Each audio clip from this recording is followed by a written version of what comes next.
Hello बच्चों, आज हम लोग इस वीडियो लेक्चर में गैलीलियो ऑड नंबर्स लॉ पढ़ेंगे। ये इस तरह से लॉ डिफाइन किया जाता है कि अगर किसी बॉडी को वर्टिकल डाउनवर्ड हम अगर ड्रॉप करते हैं तो फर्स्ट सेकंड और second second, third second, fourth second, fifth second में जितनी हाइट को ट्रेवल कर रही है, ये जितनी हाइट नीचे आ जाती है उन सब का रेशियो ऑड नंबर्स पर होता है। यानी H1 ratio H2 ratio H3 इस तरह से और आगे की तरफ जाते रहे इक्वल होगा 1 रेशियो 3 रेशियो 5 रेशियो 7 और ये आगे की तरफ जाता रहेगा। अगर कोई बॉल है, इसे हम वर्टिकल डाउनवर्ड गिरा रहे हैं, फ्री फॉल करा रहे हैं, तो फर्स्ट सेकंड में H1 हाइट जा रही है, सेकंड सेकंड में H2, थर्ड सेकंड में H3, फोर्थ सेकंड में H4, तो इन सब का रेशियो जो होगा 1 3 5 7 होगा, यानी ऑड नंबर्स पर हमें मिलेगा। अब यहां पर दो शब्द आ रहे हैं, एक तो मैं कह रहा हूं फर्स्ट सेकंड, फर्स्ट सेकंड का मतलब इनिशियल सेकंड हो गया, फिर मैं कह रहा हूं second second second second second का मतलब है कि केवल t इक्वल टू 1 सेकेंड। और अगर मैं 2 सेकंड कहता हूं, इसमें और इसमें अंतर है। 2 सेकंड का मतलब है 2 सेकंड, सेकंड सेकंड का मतलब है 1 सेकंड के बाद वाला समय, यानी सिंगल सेकंड है, ओनली सिंगल सेकंड। अगर मैं 3 सेकंड कहता हूं और थर्ड सेकंड कहता हूं, इसमें 3 सेकंड का टाइम शामिल है, इसमें 1 सेकंड का टाइम शामिल है। अगर मैं ऐसा कहता हूं 4 और फोर्थ कहता हूं, तो इसमें 4 सेकंड का टाइम शामिल है, इसमें फोर्थ सेकंड का टाइम शामिल है। तो इस बात का ध्यान रखना है। अगर आप फोर्थ सेकंड को देखेंगे तो 3 सेकंड और 5 सेकंड के बीच वाला जो टाइम होगा उसे आप फोर्थ सेकंड कहेंगे। 3 सेकंड और 5 सेकंड के बीच वाला जो टाइम होगा वो फोर्थ सेकंड होगा, ओनली सिंगल टाइम होगा।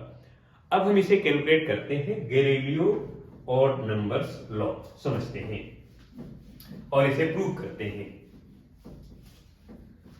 गैलीलियो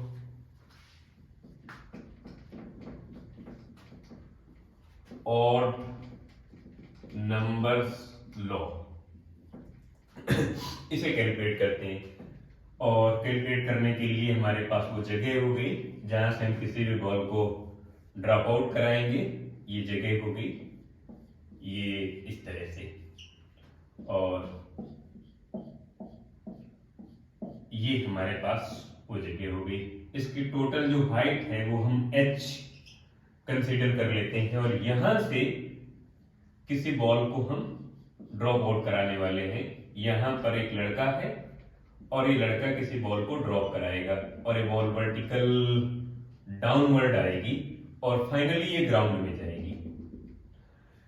ये जो वर्टिकल डाउनवर्ड आ रही है बॉल, तो हमें इसकी वैल्यू कैलकुलेट करना है। किस तरह से कैलकुलेट करना है उसको देखना है। और पर सेकेंड में जितनी हाइट को ये ट्रेवल कर रही बॉल, उन सबका रेशियो कैलकुलेट करना है। देखते हैं, यहां पर हम वर्टिकल डाउनवर्ड बॉल को ड्रॉप करा रहे हैं, तो u इक्वल टू 0 और g इक्वल टू हम लिखेंगे 10 मीटर पर सेकेंड स्क्वायर, यानी acceleration due to gravity 10 metre पर सेकेंड स्क्वायर। ये एक्सेलरेशन ड्यू टू ग्रेविटी हो गई। बॉल को किसी भी ऑब्जेक्ट को ड्रॉप कराना यानी फ्री फॉल कराना और उसे थ्रो करने, दोनों में डिफरेंस होता है। जैसे ये मेरे पास कोई ऑब्जेक्ट है, अगर इस ऑब्जेक्ट को मुझे फ्री फॉल कराना है यानी ड्रॉप आउट करना है, तो मैं इस पर कोई फोर्स नहीं लगाऊंगा, इसे ड्रॉप आउट कर दूंगा और ये यहां पर आ जाएगा। इस तरह से ये यहां पर ऑब्जेक्ट है और इसे अगर मैं फ्री फॉल कराऊं तो ये इस तरह से आ जाएगा। और अगर मुझे इसे फेंकना है यानी थ्रो करना है, तो मैं इसमें फोर्स लगाऊंगा, और फोर्स लगाने की कंडीशन पर इसकी जो इनिशियल वेलोसिटी है वो 0 नहीं होगी। अगर मैं इसे ड्रॉप कराता हूं, फ्री फॉल कराता हूं, तो इसकी जो इनिशियल वेलोसिटी होगी वो 0 होगी। तो मैं ड्रॉप आउट करा रहा हूं, फ्री फॉल करा रहा हूं, इसलिए इसकी इनिशियल वेलोसिटी 0 है। अब मुझे हाइट कैलकुलेट करना है at t equal to 1 second. जैसे ही टाइम 1 सेकेंड हुआ, यहां पर तो t इक्वल टू 0 है, लेकिन t इक्वल टू 1 सेकेंड तो यहां पर हो जाएगा। जैसे ही 1 सेकेंड होगा तो बॉल यहां कहीं आ जाएगी, इतनी हाइट नीचे आ जाएगी। तो मुझे हाइट कैलकुलेट करना है t इक्वल टू 1 सेकेंड पर। तो इक्वल टू 1 सेकेंड पर मैं हाइट कैलकुलेट करूंगा और आपके पास सेकेंड इक्वेशन ऑफ मोशन है। From second equation of motion, from second equation of motion, इसी का हम लोग यूज कर लेंगे और इसी इक्वेशन से हम लोग इस एप्लीकेशन को प्रूव कर लेंगे।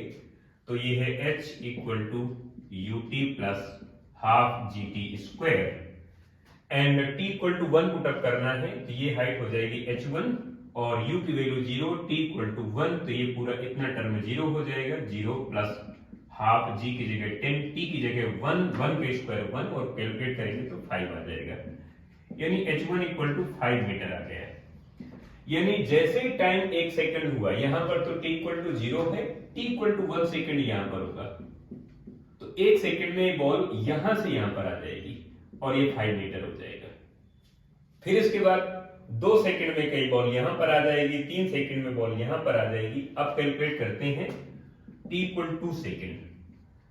2 सेकंड में जो कैलकुलेट करते हैं h equal to u t plus half g t square, value put up करते हैं h इक्वल टू यू की वैल्यू 0 तो ये वाला टर्म 0 हो जाएगा और इतना टर्म 0 होने की वजह से आपके पास हाफ जी टी स्क्वायर बचेगा तो इधर हो जाएगा हाफ g की जगह 10, t की जगह 2 एंड 2 का स्क्वायर 4 तो इधर हो जाएगा 4, इसे आप डिवाइड करेंगे तो ये 20 हो जाएगा आपके पास h equal to 20 metre.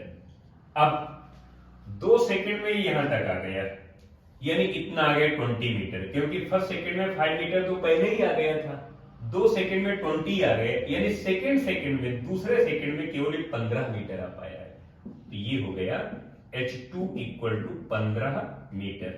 Because एक बार फिर समझो, जब 1 सेकंड टाइम हुआ था तो ये बॉल यहां पर आ गई थी, 5 सेकंड नीचे आ गई थी, 2 सेकंड में 20 मीटर आ गई तो दूसरे सेकंड में कुल 15 ही मीटर तो आ पाई, क्योंकि 1 सेकंड जैसे इसने कंप्लीट किया तो 5 मीटर तो नीचे आ ही गई थी। 2 सेकंड में 20 मीटर आ गई तो दूसरे सेकंड में केवल 15 ही मीटर तो नीचे आ पाई, तो दूसरे सेकंड में h2 की वैल्यू हो गई 15 मीटर। आप h2 इक्वल टू लिख देंगे 20 मीटर माइनस 5 मीटर यानी 15 मीटर आ गई। फिर आप 3 सेकंड में कैलकुलेट करना चाहते हैं तो जब 2 सेकंड में यहां तक आ गई, 3 सेकंड में कहीं और नीचे चली जाएगी तो 3 सेकंड में कैलकुलेट करना चाहते हैं t equal to 3 second. 3 second mean third second नहीं, 3 सेकंड जिसमें 3 सेकंड का टाइम शामिल है। तो फिर से वही equation, second equation h equal to u t plus half g t square and h equal to u की वैल्यू 0 तो इतना टर्म 0 हो जाएगा आपके पास और हाफ जी टी स्क्वायर बचेगा, हाफ g की जगह 10, t की जगह 3 एंड 3 का आप स्क्वायर कर देंगे तो 9 हो जाएगा। इधर से 5 कैंसिल आउट हो जाएगा, 5 बचेगा और मल्टीप्लाई कराएंगे तो 45 मीटर आ जाएगा। अब 2 सेकंड में ये 20 मीटर आ चुका था, 1 सेकंड में 5 मीटर आ चुका था, 2 सेकंड में 20 मीटर तो दूसरे सेकंड में 15 आ गया, 3 सेकंड जब हुए तो 45 आ गया, तो 20 मीटर तो पहले ही आ चुका था। उसके बाद 25 और गया, तो 25 जब और गया तो 20 प्लस 25 यानी 45 हो गया। तो तीसरे सेकंड में जो हाइट इसने ट्रेवल की वो h3 हो गई और h3 equal to 45 metre minus 20 metre. आप ऐसा समझ पाए हैं कि जैसे 2 सेकंड कंप्लीट हुआ था तो 20 मीटर नीचे आ गया था, 3 सेकंड में 45 चला गया, तो तीसरे सेकंड में थर्ड सेकंड में इसने केवल 25 मीटर की हाइट ट्रेवल की तो h3 इक्वल टू ये हो जाएगा 25 मीटर हो गया। इसी तरह से आप 4 सेकंड के लिए कैलकुलेट करेंगे तो h4 इक्वल टू हो जाएगा, इसी में 10 ऐड हो जाएगा तो ये हो जाएगा 35 मीटर हो जाएगी। इसी तरह से h5 अगर कैलकुलेट करेंगे तो ये हो जाएगा, इसमें 10 ऐड हो जाएगा, 10 ज्यादा हो जाएगा, 10 का डिफरेंस रहेगा, ये 45 मीटर हो जाएगा। अब इनकी हम हाइट का रेशियो कैलकुलेट करना चाहें तो इधर हो जाएगा h1 ratio h2 ratio h3 ratio h4 ratio dot dot equal जो हमारे पास वैल्यू आई है 5 metre, 15 metre, 25 metre, 35 metre, 45 metre, इनको लिखते हैं 5 metre and 15 metre and 25 metre and 35 metre, इसी तरह से आगे की ओर जाते रहेंगे। इधर हो जाएगा 1, 3, 5 7 बिकॉज 5 कॉमन आ रहा है, तो इधर लिखा जा सकता है H1 ratio H2 ratio H3 ratio H4 dot dot equal, इसमें 5 कॉमन आ रहा है तो 1 ratio 3 ratio 5 ratio 7 dot dot ये इसी तरह से इक्वल होता जाएगा।